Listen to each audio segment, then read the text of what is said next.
Good morning, family. It's good to see you. Namaste. It is Monday morning. IC 1045. I was out this morning. I got brekkie, coffee, orange juice, and I'm ready to go. It's a little windy out, so let me rebrush the crazy lion's mane. Voila. And now, a reading from today's Automotive Mechanics and Maintenance and Light Repair. CDX Automotive for Mechanics.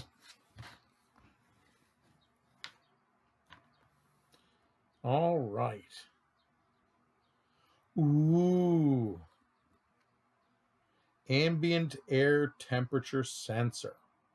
A thermistor that is used to measure the air temperature outside the vehicle. Ambient air temperature sensor. Why is this important in an automobile? So, we've been talking about cars and the four-cycle combustion process of automobiles. The proverbial suck, squish, bang, blow, which is also induction, compression, explosion, or the power pulse, and evacuation. That is the four stages of the internal combustion process. So the first one we talk about is intake or induction. How air is inducted into the cylinder as the piston pulls down. So this can be viewed as a change in pressure. Ambient air pressure, we're going to talk about cars sitting at sea level. If you were to bring your car to the beach and you park it at a parking lot, roughly the same height as the water in front of you, plus 10 feet or so, what we're talking about is ambient air pressure. We'll talk about temperature in a minute. Ambient air pressure at sea level, where the sea meets the land. That is, for all intents and purposes, the lowest piece of land that you can get next to a body of water. If you have land below the water and the water doesn't have anything to stop it, the water will flow over from the water side onto the land side because it's lower. It does this because of gravity within the Earth's gravity well. Water wants to seek the lowest position possible on any surface. So water, if you're pouring it onto a saucepan, doesn't stay in one location on the saucepan. You don't have a flat saucepan that's dry and only water pooled up in a big water ball when you pour water onto the pan. No, it seeks to equalize itself along the bottom. Because we live on the planet Earth and Earth is a sphere, you've poured water on it. Water just doesn't want to stay in one spot. It wants to coat the surface of the entire globe. Except those areas that rise up like mountains or land masses that are high enough so that when all the water is accounted for, it can't go up. It just covers the surface equal to that of the sea level. I say all of that so that you understand all of these things in context. So ambient or the average sea level is 0. It's always going to be 0. The ambient air pressure at 0 degrees height of sea level is 14.7 pounds.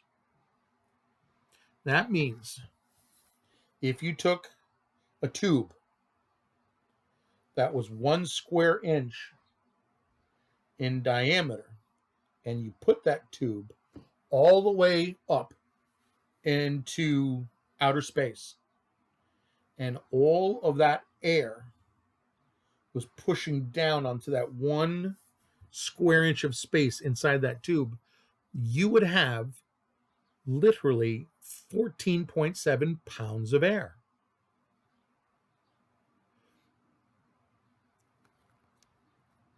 When we talk about ambient air temperature, if we heated that air up inside that 14.7, the air would expand and some would leak out the top into the surrounding non-tubed percentage of weight of air. Because of this, if you measured the amount of air in a heated tube, it would weigh less, 14 pounds, maybe even 13 if you got it hot enough. If you really baked the heck out of that air, you could get it down so there's very little air left. It's all hyper energized and escaping out the top like water in a steaming kettle. You can evacuate the tube. Temperature definitely dictates the amount of air available at sea level, at any level. Very much like my analogy just now about water in a teapot, and if you crank the heat, you can boil the water out. The steam exits the tea kettle, and you end up with very little water inside the tea kettle, especially over time. When we measure the percentage of air at sea level, or not the percentage of air, the weight of air, what we're actually doing is we're measuring the amount of molecules in the air present. When we say air, this is a very interesting concept. Hold on 1 second. I'm going to close the door so you get no background noise. So in chemistry, you might have learned about something called moles. Now, moles were not little brown four-legged critters that dug through the dirt, although in the animal kingdom, that is exactly what a mole is. Sometimes they're blind and sometimes they're naked. There is something called the naked blind mole. Yucky looking little sucker. But in physics, a mole, and in chemistry, a mole is simply the overall count of molecules of a particular thing in a container. So we have this imaginary tube filled with air, and I put that in quotations because we're going to talk about what's in the air. In this air that stretches from the sea level all the way up, it's sealed at the bottom, goes all the way up, and the top is open. And we measure that air pressure at 14.7 pounds. That's the amount of pressure that all of that air is exerting down on that column of air. 14.7 pounds per square inch.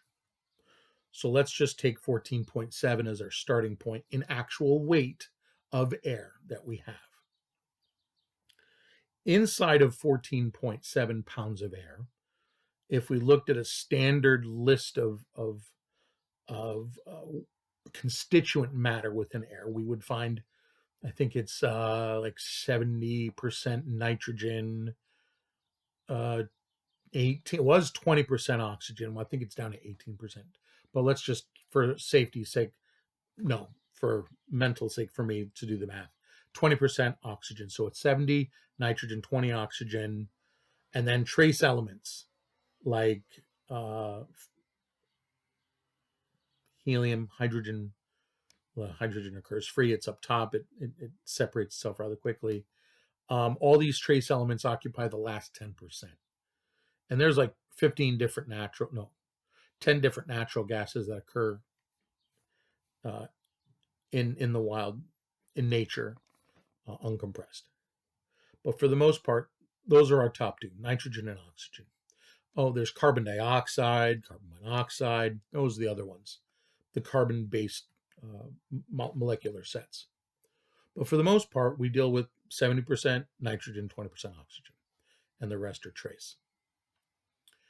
When we heat the air and we boil off those percentages, it leaves us in a superheated state or in a heated state. All of those percentages occupy. So let me step back for a quick second.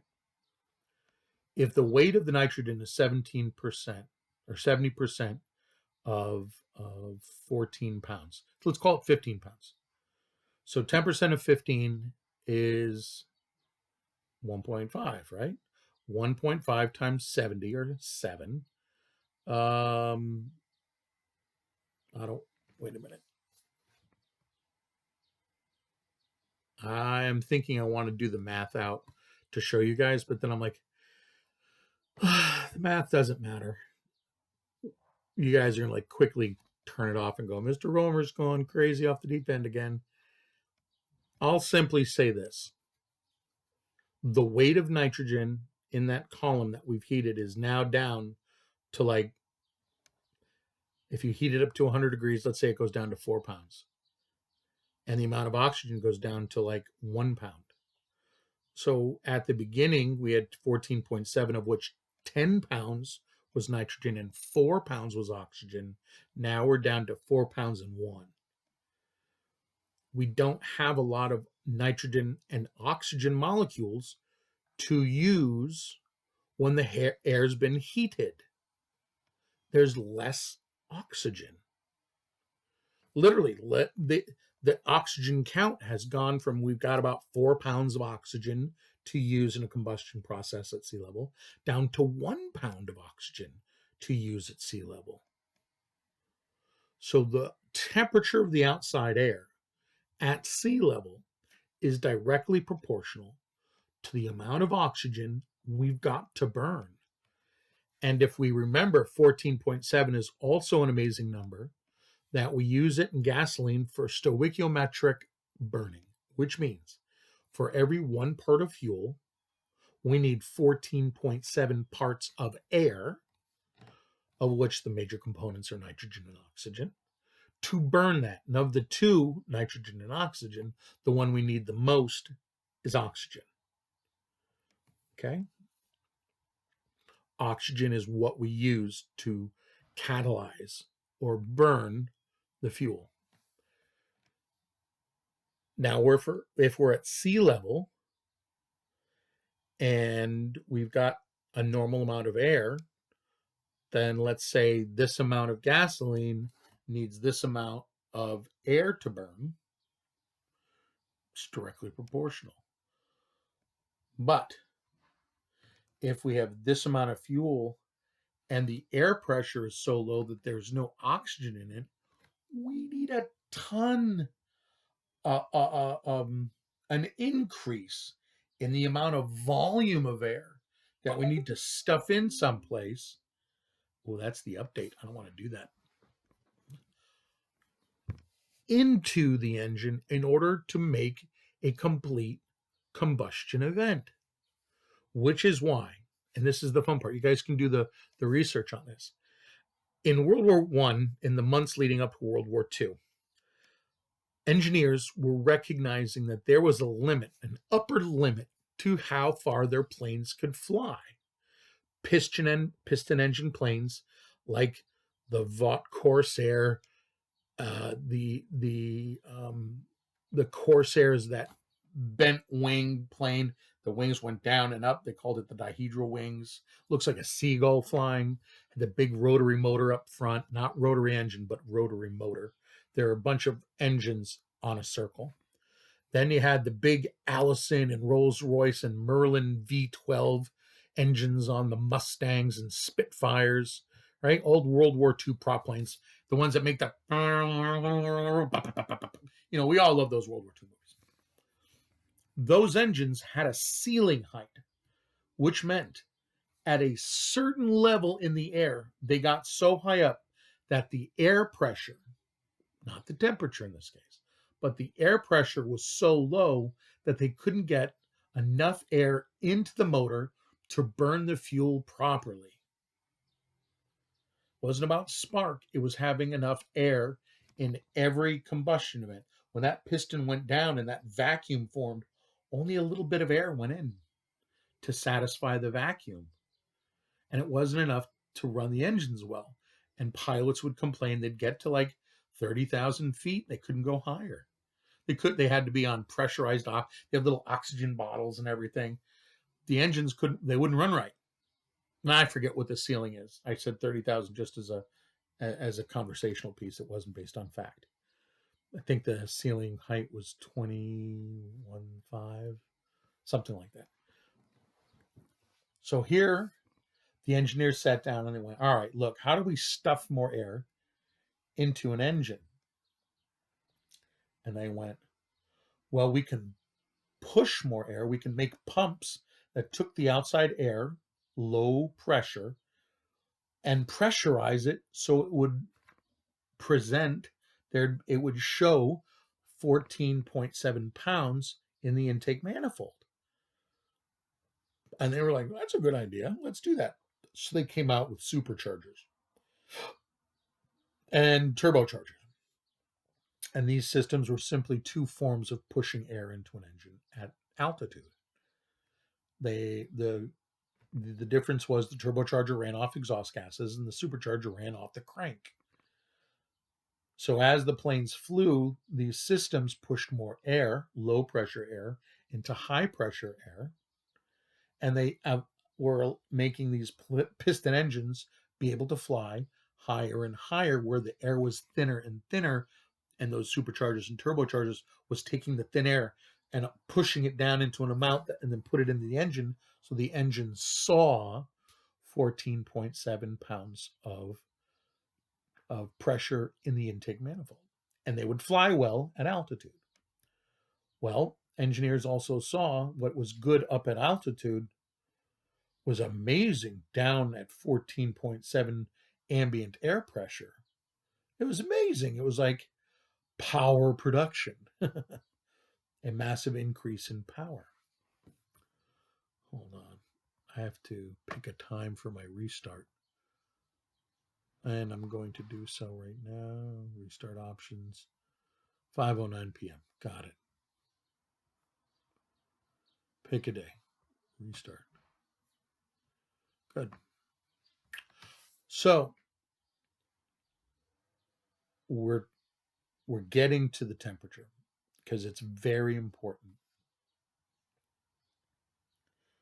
It's important for an engine's ECU to recognize how hot the air is, because the temperature of a thing also dictates the pressure. It tells the computer I might have 15 pounds of air in my intake manifold, 15 pounds of boost. But if the temperature of this is 300 degrees, it's kind of like a false reading. It's not the same as 15 pounds of boost at 40 degrees air. The air is much more dense. That means filled with slower moving oxygen molecules. The oxygen molecules aren't bouncing around like crazy. They're just doing little bit of bouncing. So you can stuff more oxygen, more air, into a low temperature charge than you can in hot air. You might have 15 pounds of boost, but if it's at 300 degrees, all those molecules are, and if you literally got all the molecules in a line and said, everybody calm down, everybody sit still for 1 second while I count you all, the hot air would be much lower overall count because they're all bouncing around and not making room for one another, and the overall charge would be lower, as opposed to the cold air where all those oxygen molecules aren't really banging into each other, and so they're able to get in line a lot easier, and there's a lot more of them if you put them in line. So pressure is also inversely proportional to temperature. You can have a molecular count, literally, if every molecule held a number molecule number 1, molecule number 2, molecule number 3 of oxygen in 14.7 pounds of air at, let's say, at freezing point, 0 degrees Celsius or 32.3 degrees Fahrenheit, whatever the number is, you would have a billion oxygen molecules. The number is actually much, much higher, in the quazillion range, but Googleplex letter. Googleplex is a big number. That's the amount of oxygen molecules you'll get. But when you heat it up, all those oxygen molecules start banging off of each other, and some will try to escape, and they'll go up that magic tube, right? You won't be able to fit as many. So if we measured the same pressure of oxygen pushing on each other, you would find that in a hot tube, we wouldn't have a billion oxygen molecules. We'd only have 700 million, because the pressure would have pushed the others out, because they all need to push on each other. And it's because of this, the overall reduction of oxygen molecules due to temperature at a specific pressure says, because I have less molecules of oxygen, I can't burn as much fuel. Okay? Burning fuel, for every 1 molecule of gasoline, I need 14.7 molecules of oxygen to complete the burn. In a nutshell, that's the lowest common denominator about combustion processes. For every 1 molecule of gasoline, I need to present it with 14.7 molecules of oxygen in order to burn properly, so that the entire gasoline molecule will give up its energy, because it's condensed energy. It's a static form of chemical energy. In order for that chemical energy to radiate as thermal energy and turn its energy kinetic, or the ability to work, to go from stored energy to released energy, you need 14.7 molecules of oxygen to work in conjunction with that gasoline molecule and an ignition event. You need to light it, right?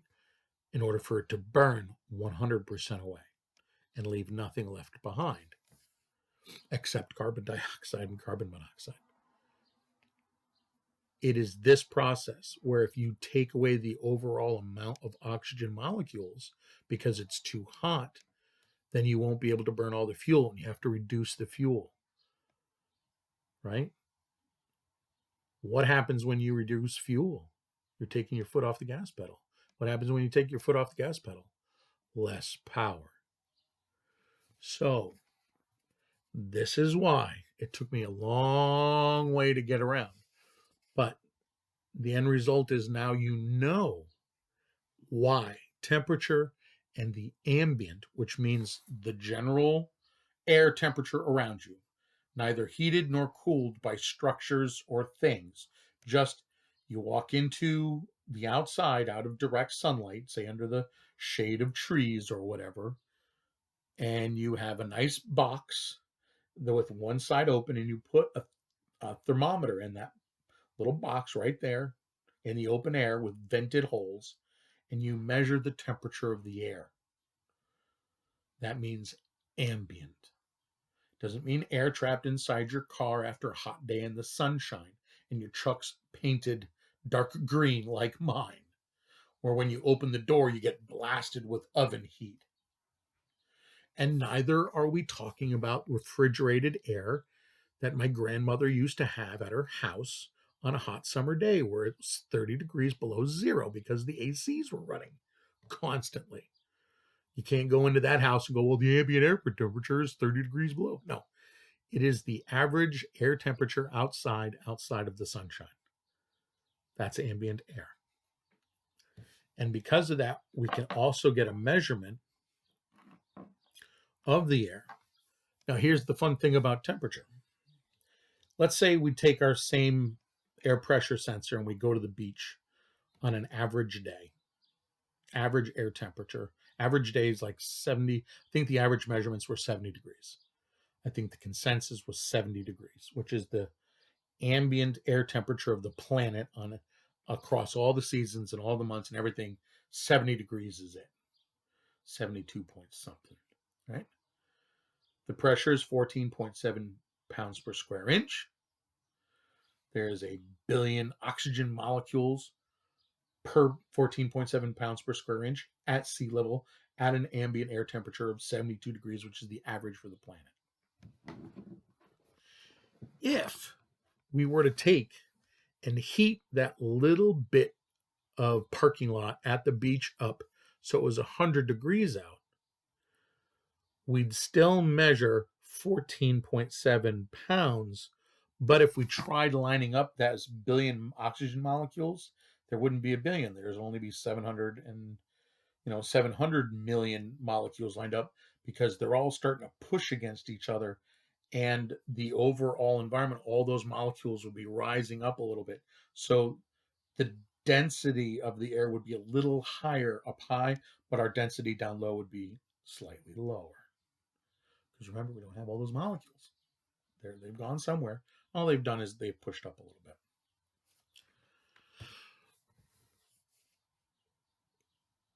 We measure the temperature to ensure that we're adding the right amount of fuel into the combustion chamber for the combustion process inside of a sleeve, inside of a cylinder, so that when the piston compresses, we've added the right amount of fuel. That's it. Too much fuel and it becomes rich. All the fuel does not get burned, and literally gasoline pours out the tailpipe. You cold start an engine and you run it rich, I guarantee you gasoline will pour out the exhaust. It's not burning all the fuel.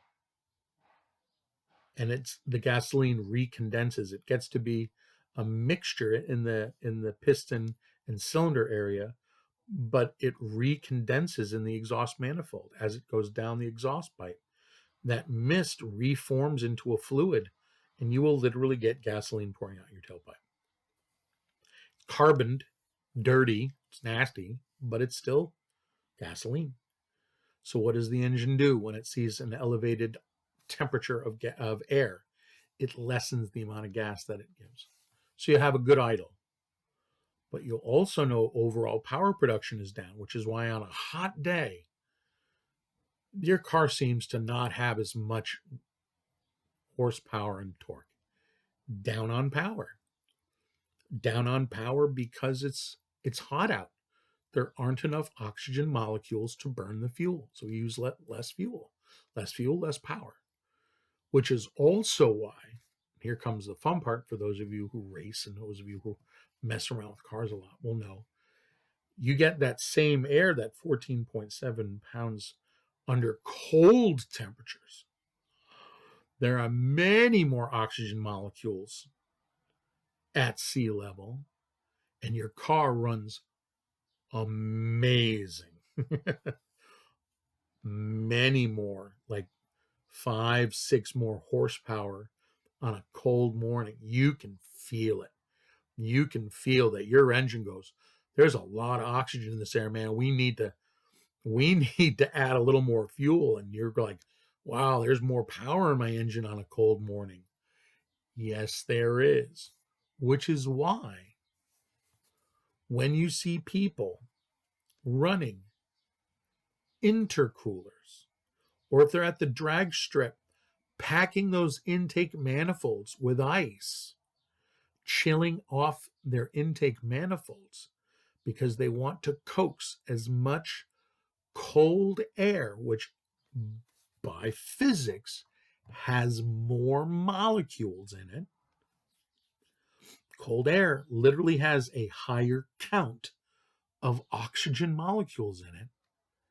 It allows the engine to use more fuel so that it can take advantage of all those more oxygen molecules to make more power. That's why when you go to the racetrack, you always see guys packing on ice bags onto intakes, or air-to-air intercoolers, or they'll run air-to-water intercoolers, and you'll see them pouring ice buckets down into those ice trays so that air that gets sucked in for their superchargers and turbos, or even non-aspirated forms, or I should say non-added aspirations, where there's no power adder. It's just what they call non-aspirated, but that means not breathing. That's kind of a weird way to call it. I like to say it doesn't have a power adder. It's just a normal air breathing engine, unpressurized. It just uses the ambient air temperature. But it doesn't have a power adder, whether nitrous. So nitrous oxide, we can talk for a second about it. One of the great things that nitrous oxide does is it uses compressed gas that sits as a liquid, but when you release it from under pressure, it becomes its gaseous form. And gaseous nitrous oxide has what two components in it? Nitrogen, oxygen. And interestingly enough, nitrous oxide doesn't have 70% nitrogen, 20% oxygen. They kind of flipped it, where for every one molecule of nitrogen, it has 2 molecules of oxygen hanging on. How instead of the air, which is 7 molecules of nitrogen with only 2 molecules of oxygen hanging on to the 7, right? That's that ratio of 70% oxygen in the air, 70% nitrogen, 20% oxygen. In the nitrous bottle, that's reversed, where it's literally 80% oxygen, 20% nitrogen. They've reversed the numbers. And what does that mean? That means when someone introduces nitrous oxide into a combustion event, we've doubled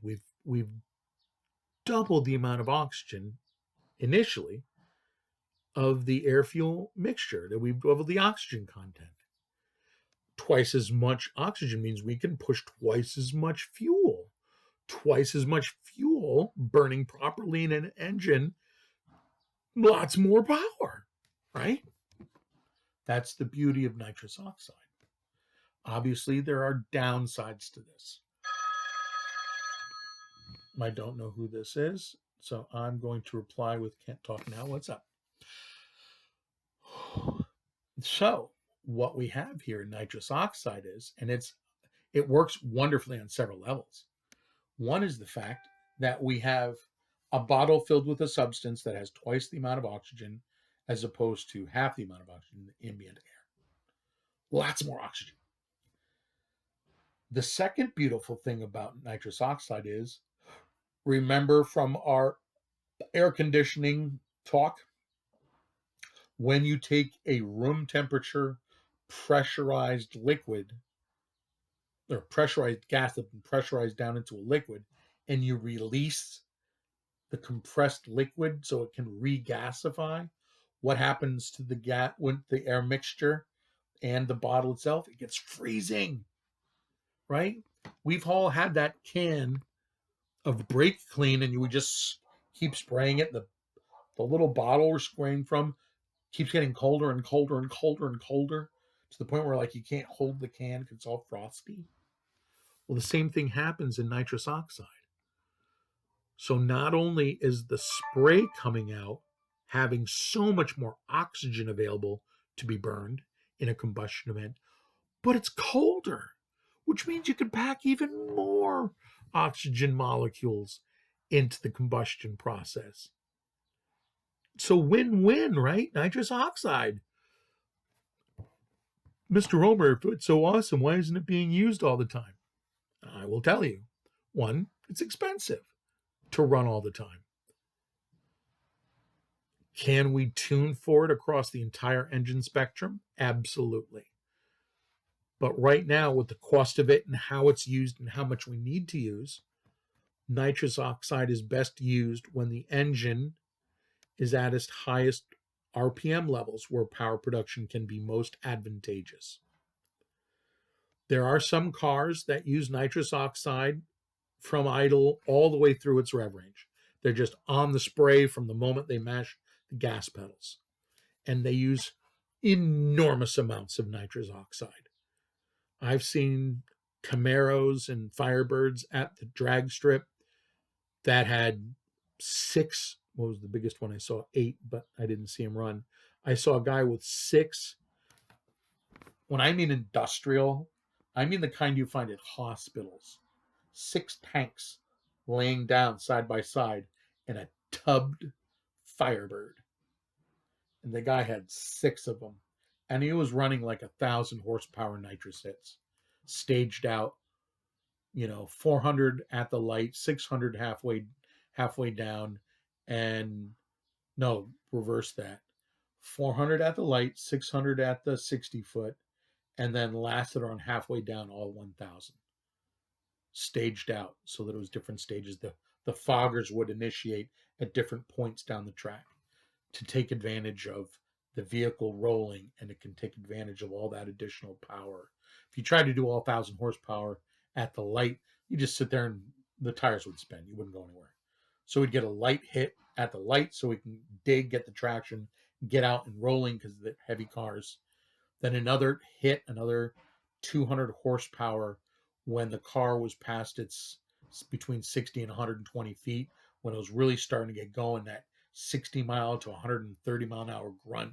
And then it would top off at the last half. It would get its full 1,000 horsepower, another 400 horsepower hit from the 600 to muscle it through, and these guys are doing $180, almost deuce, 200. These funny cars were insane, man. These are not funny cars, but they looked stock, and they had nitrous oxide bottles in them. Amazing cars, were running 8s and 7s and stuff, and heavy, just heavy. They go, oh, so okay, nitrous oxide's expensive, and you have to always refill them, just like gasoline, but more often. What's the other problem? Well, the other problem is the power. The amount of power that nitrous oxide can create far exceeds the ability of most motors to handle. Most people were beginning to really understand how to tune for nitrous, how to spread the nitrous use across a wide range of RPM level, and VTEC makes it easier, variable vanes on turbos and variable ignition systems and variable valve technologies make it easier to take advantage of nitrous, but it's complicated. It's complicated, and if you mess up, you literally explode the motor. You don't get a little engine fire. Your engine goes kaboom. When enough when enough power is developed inside a combustion event to lift the head off of the engine block, shearing every single last stud on that intake and exhaust head and the intake manifold, when the whole thing just explodes, that's how much power you're making. Nitrous oxide has the ability to make that much power that the whole engine just shatters. That's amazing. So, I had a question from one of the students the other day. Oh, Mr. Romer, how much would a nitrous system be? I'm like, I don't know. You can get a good Zex or a NOS and OS, the blue bottle. Zex is purple. NOS is blue. Nitrous Express is white. Go Juice is brown and gold, I think. I don't even know if they make Go Juice bottles anymore. There's a couple of other companies out there, but those are the big ones. Everyone knows the NOS because the drinks at the gas station, you can go buy a NOS bottle of Powerade or whatever it is, and it's the blue bottle with the yellow and white lettering and all that. Well, that used to be a company called Nitrous Oxide Systems, NOS, and they manufactured nitrous kits for cars. And people were just throwing them on without doing any tuning and expecting to make 600 more horsepower. And they're, got a bad rap in the 60s and the 70s because people couldn't tune them right through carburetors. And And they got a bad rap, and those people who didn't know would instantly just say, "Yeah, nitrous makes engines blow." Well, no, turbos can do that. Superchargers can do that. You can do all kinds of things to make engines blow.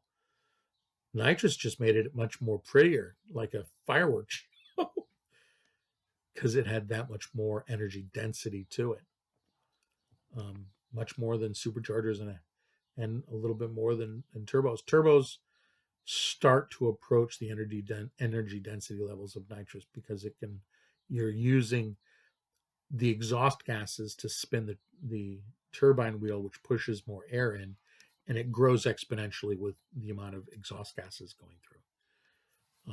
The only good thing about turbos is that it needs engine RPMs to spool up. So the engine hit is longer. It grows as your RPMs rise. The hidden danger of turbos is that you can easily exceed an engine's ability to accept boost.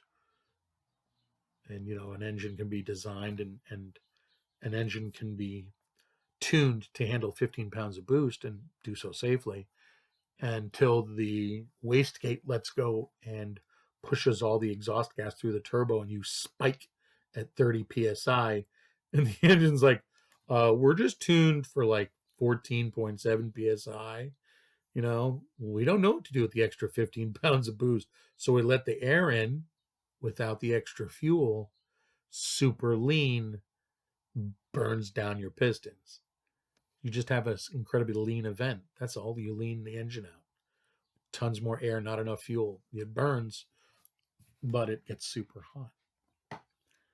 And you end up burning a piston or burning a ring.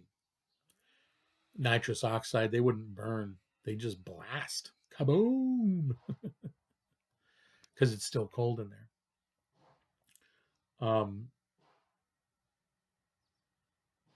Yeah. Ambient air temperature is super important for a car. It's super important for the computer to know how warm it is outside so it can adjust the amount of fuel to burn with the amount of air. There are very smart people who sit down and say, okay, we can measure. So the three things that it measures: air temperature, air pressure, air flow. It takes those three readings to render a map, a three-dimensional map that tells the engine exactly how much fuel to use. It senses the air pressure of an area, how much air pressure you have in the car, around the car, the average air temperature of the air coming into the intake manifold. So it wants to know how hot this pressurized air is, or ambient air pressure temperature is. And it wants to know how much fuel to add to get that perfect burn. Oh, and the airflow is how much we're breathing in at a particular moment, because you can tell how hot it is, you can tell how much pressure you got, but if you don't know how much your air is being sucked in, I got two of the numbers out of the three that I need. I need to know how much air my engine's bringing in. So that's why those three are really necessary for the proper and efficient combustion in the combustion process. I hope I haven't confused you guys too much. I recognize I go off on tangents and I get ahead of myself, and I have to remember sometimes you guys have not been versed in this, that you haven't read books, and a lot of times I'll talk about themes you guys don't really know. And that's why when I do my backstories, it's to fill those gaps in, or to, at least to give you guys a basic understanding of the physics that goes into what happens in an automobile and why these things are so important and why we have to learn these things in order to be really good mechanics. At least in my estimation, there is a difference between a mechanic who can replace an alternator. You just hand the mechanic an alternator and go replace that. They go out to a car, they loosen up the serpentine belt, they unhook an alternator, they take the replacement alternator, they undo the bolts, pull the bad alternator off, put the new alternator on, and put the alternator, the serpentine belt back on. They tension it, they hook the wires back up and ship it. That's one kind of mechanic, and probably sometimes a very good mechanic. But then you have a technician who can look at it and go, visually diagnose that as they're putting on the new alternator, they notice that the primary wire used to come off of the plus pole at the back of the alternator has a lot of, on the old one, has a lot of white powder forming near the wire, and the wire itself is all flimsy, and looks over and recognizes that there's a lot of heat in the wire because the wire itself looks a little heat damaged.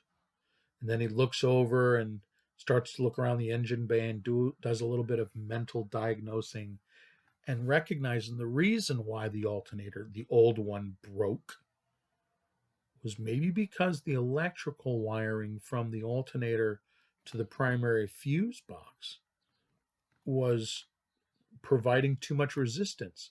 So the old alternator was having to work extra hard to push 50 amps at 12, 14 volts through a corroded wire. So it really had to work hard rather than it being easy. And was probably thinking, man, unless this person changes their wires out, they're going to be ruining this alternator in a year too. And goes in and talks to the customer and goes, how often do you replace? Or in a really good shop, he'll go to his the not the guy at the parts counter, but the service manager and go, look up Mrs. Romer's truck. How many alternators she got now? I remember this truck coming in last year. And they'll look up on the computer and they'll see like once a year they're bringing this truck in for a new alternator. It's not that the new alternators are dying because they're faulty. It's the fact that she's got a bad cable between the alternator and the battery and the primary fuse panel. All those wires are having too much resistance in it. You could have saved, you can go out there and go, all right, look, Mrs. Romer, my mom, Mrs. Romer, we replaced the alternator as you requested because, yes, indeed, it was on its way out. But we noticed the reason why. And we noticed that you have excess corrosion on the wiring, and this alternator will work and your car will work fine for the next 8 or 9 months. And then you'll come across the same problem where the alternator is just tired of putting out that amount of energy per revolution, and you're going to ruin this alternator too in a year unless you get these wires replaced. And then Mrs. Romer went, oh, fix that, please, because it's a very inexpensive part and it's a relatively easy job to do. And you just replace that wire loom. And now that alternator lasts for 5 years. And this has become, rather than just a mechanic, you become a technician, someone who uses their minds and understands how things work. A lot of us can just be the person who, I'll hand you an alternator and go replace it, and you know that there's going to be 2 bolts attaching your alternator to the engine or its location wherever it is in the engine compartment, right? And you're going to have to replace or detension the serpentine belt and then retension it after laying it over the pulley wheel. And you're going to have to do a couple of wires. You'll have one clip that basically it's 2 or 3 or 4 wires that go into the back of the alternator, which simply measure the output of the alternator. And then you have that specific point where you attach the heavy wire that sits on the positive post of the alternator where the actual electricity gets pushed out of the alternator into the system. You'll know what everything is for. And so as you work at your job as a mechanic, that diagnostician in you, the technician in you, knows the reasons why these things work as they work. I'm sure that there are mechanics out here in the world, I've met them, who can replace valves on an engine. They can take all the studs out, take the head off, turn around, remove the springs, take the retention cap off. The valve comes out, and they clean up the valves, and they can replace it all, and they can use a micrometer to make sure everything's exactly perfect. And they put it back on, and you go, "Why did you do what you just did?" And they'll go, "Because they paid me to." Well, why? I know how to do it, but why? See, a lot of mechanics can do the work, but as a technician, as a diagnostician, they won't know the underlying reasons because the valves were fouled. Well, how did they foul? Was the person who brought you the car running poor gasoline through it? Is it a lean scenario where this person is not burning enough? The fuel's not right, the air fuel mixture is wrong. A really good diagnostician or technician can look at a valve and describe to you how even spark plugs is a good indicator. Good tuners just don't sit at a laptop and power produce. Monkeys can do that. A diagnostician, a technician, which each and every one of you can be, will be able to pull the plugs out of an engine, take a look at it, and tell you the health of the engine based on what you look at and how you see on the spark plug. When we talk about spark plugs, we'll go over that. But a really good tuner regularly pulls spark plugs in order to check the overall health of the motor, what the engine is doing during its power production cycle, how it's handling the 4 cycles in an engine in a piston area, and he'll be able to use his or her knowledge to diagnose issues, adding fuel, taking fuel away, adding timing, taking timing away, enriching a process or thinning out a process or leaning out a process. Mechanic can't do that. Mechanic can just take the spark plug out and put it back in. Be the technician, be the diagnostician, be the person who knows deep down inside exactly how a car works so that there's no mystery involved.